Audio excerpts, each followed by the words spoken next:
Magbabago na ang House of Representatives. We will bring justice into this corrupt system. Sawa na ako sa yung magawain ba yun ng matinong congressman? It causes damage not just to the people around him, not just to his family, not just to his party. It causes damage to the country and society as a whole.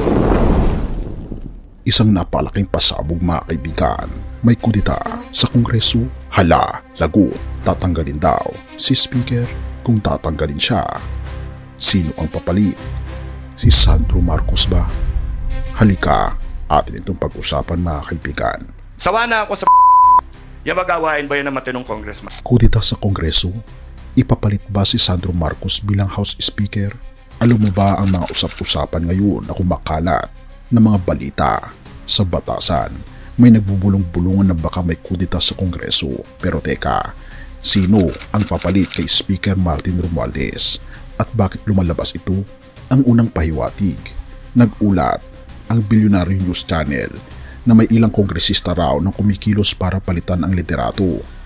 Pero, at ito ang malaking pero, wala pa raw malinaw na numero para maitulak ang pagbabago.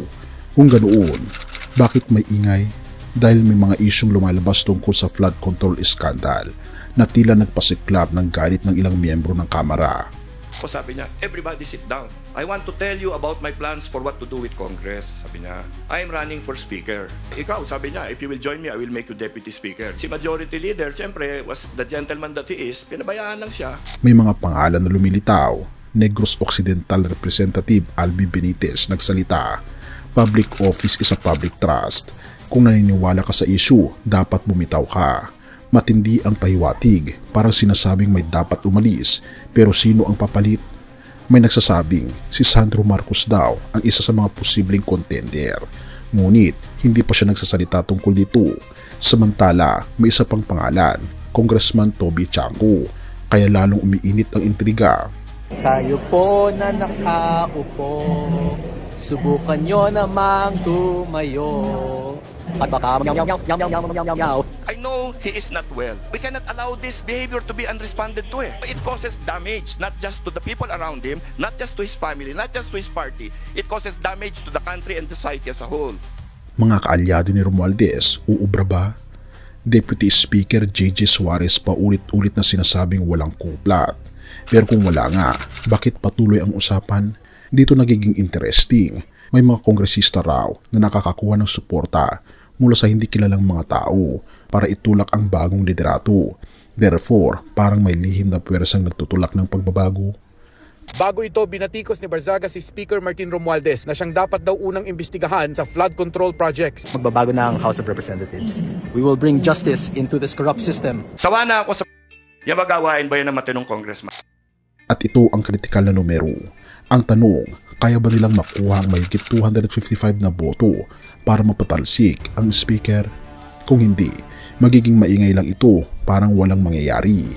Pero kung makuha nila, ibang usapan na iyan. Dito na papasok si Sandro Marcos. Bata, popular at presidential son pa. Pero handa na ba siyang pumalit? O ginagamit lang ang pangalan niya para guluhin ang status quo? Dito papasok ang twist. Narinig mo na ba ito dati? Ilang beses nang may usapang kudeta sa Kamara pero nauuwi lang sa wala. Pero ngayon, iba ang sitwasyon. May mga resignation, may mga pahiwatig ng pagsuway at may mga hindi pa natin alam na galaw sa likod ng kamera. Therefore, ang tanong ay hindi na kung may kudeta ba, kundi kailan ito mangyayari at sino ang tunay na pakay ng kudeta. Sa ngayon, wala pang malinaw na numero. Wala pang opisyal na galaw, pero habang tumatagal, lalong umiinit ang balita.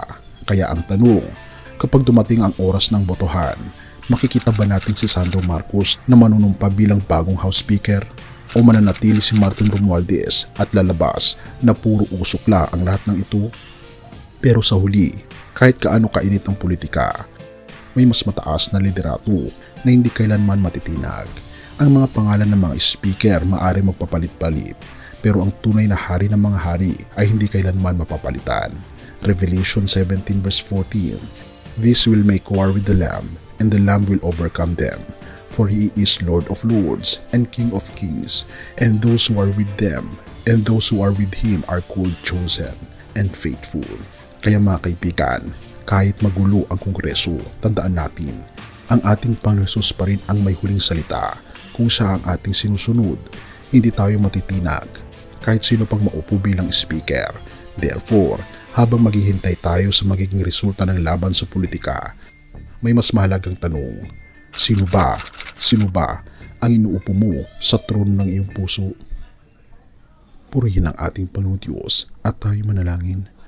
Ama naming Diyos na makapangyarihan sa lahat, kami po Panginoon ay nakakakita ng mga bagay na hindi po namin inaasahan.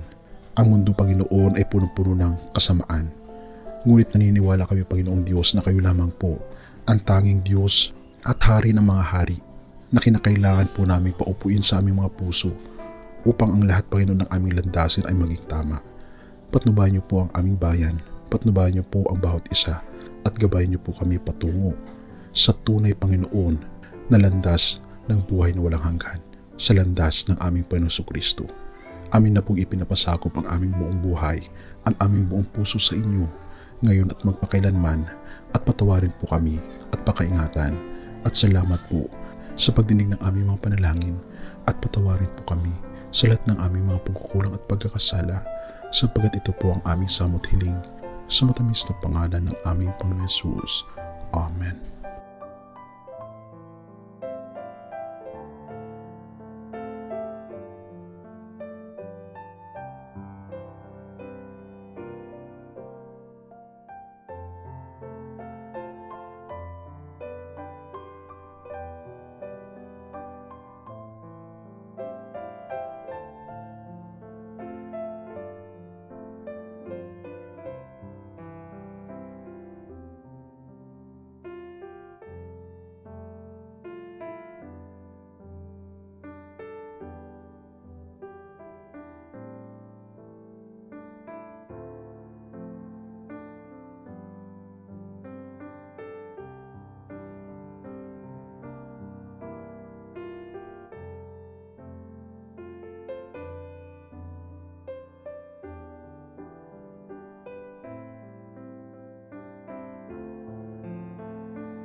Bago natin ipagpatuloy kaibigan, siya nga pala ang Great Controversy na isa sa mga pinaka-kontrobersyal na libro dahil tumutukoy ito sa mga propesiya sa libro ng Daniel at Revelation na nagaganap na sa panahon natin ngayon bago ang pagdating ng ating Panginoong Diyos ay pinamimigay na namin ng libre sa pamamagitan ng PDF.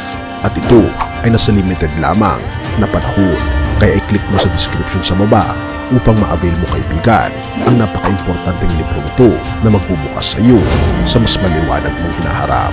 Purihin ang ating Panginoong Diyos at tayo magpatuloy.